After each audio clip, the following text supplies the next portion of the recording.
The first thing to lay down is the bubble wrap. You lay it down bumpy side up. If one piece is too narrow and you need to tape two pieces together, use duct tape on the smooth side.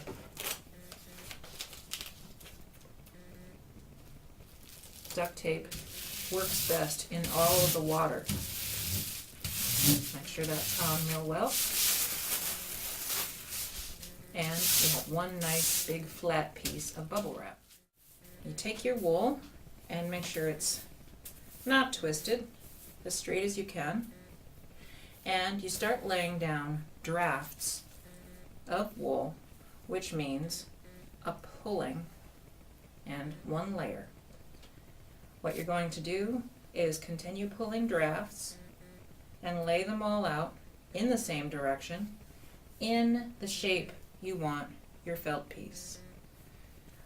When you're pulling drafts, you take all of your fingers up against the pad of your hand and lightly, with very, very soft pressure, pull a little bit of the wool out and lay it down in the direction that you're laying down. So once again, you take your four fingers up against the fat of your hand, you grip the wool lightly and pull some away. That is called a draft. Lay down many thin layers of wool rather than a few thick layers. Just remember, it's like the nail polish rule. A few thin layers are much better than a few thick layers.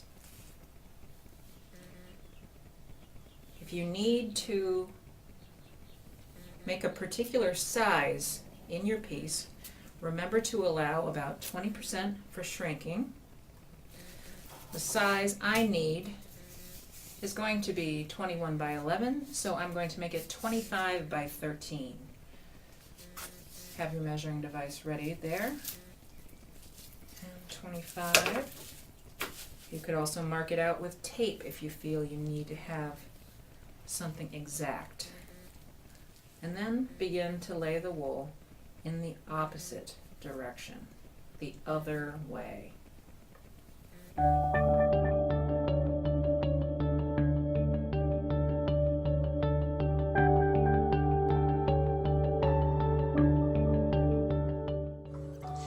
The reason you lay out the fibers crisscross is so that the microscopic spurs on the shafts of the fibers will more easily catch onto one another.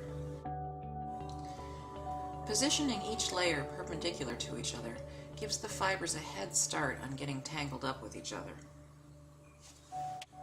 Press down on the pile with your hands to see if you feel any thin spots.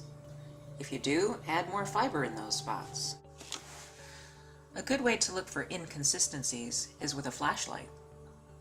The number of layers you lay down varies greatly, but between 4 and 8 is the general idea. Another way to gauge is weigh out 2 ounces of wool per square foot.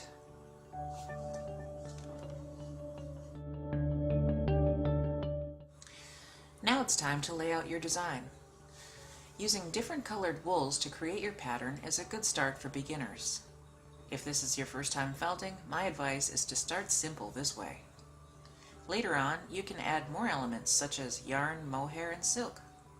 I go over that in more detail in the video titled Add-ins.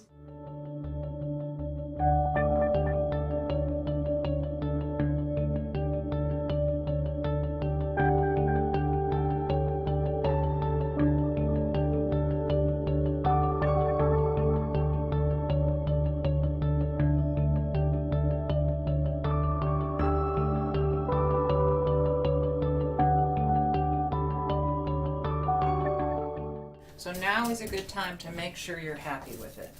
A good tip is to get very far away and squint at it. If anything jumps out at you as just being wrong and you don't like it, it's not too late to remove it. Even if you want to go all the way down to this bottom layer, it's best to do it now and be happy with it, And if you've got a big pile of mixed up wool that is no longer going to be in a skein, you can always use it for something else. You can use it for needle felting or stuffing something. So don't worry about wasting wool. Make sure you're happy with your design, and you'll be glad you did. You press it down lightly with your hands. If you're happy with it, you can go ahead and cover it up with the tool.